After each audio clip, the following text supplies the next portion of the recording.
নগরীর চকবাজার এলাকার বেভারলি হিলসের বাসিন্দা রোকেয়া বাড়ি চকবাজার শাখার ইসলামী ব্যাংকের লকারে রেখেছিলেন ১৬০ ভরি স্বর্ণ।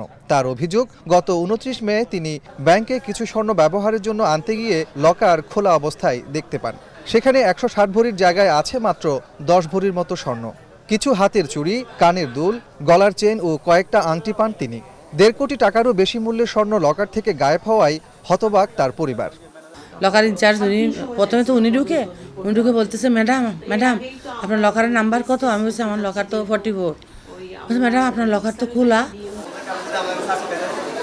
এমন ঘটনায় উদ্বেগ ছড়িয়েছে ব্যাংকটির লকারে স্বর্ণ রাখা অন্য গ্রাহকদের মাঝেও।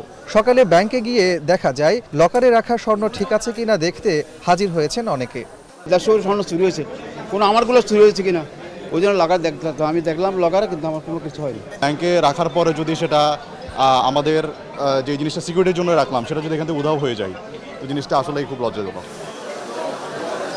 ব্যাংক কর্তৃপক্ষ বলছে লকারের মূল দরজা খোলার জন্য একজন ব্যক্তিকে দায়িত্ব দেওয়া হয়, তবে যার যার লকারের চাবি সেই গ্রাহকের কাছেই থাকে। এখন কিভাবে স্বর্ণ উধাও হলো তা অজানা।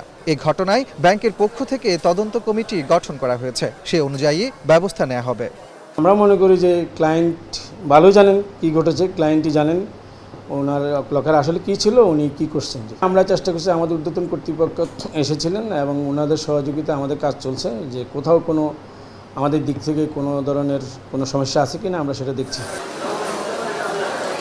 এ ঘটনায় শীঘ্রই আদালতে মামলা করবে অভিযোগকারী পরিবার। কাজী মাহফুজ, এখন, চট্টগ্রাম।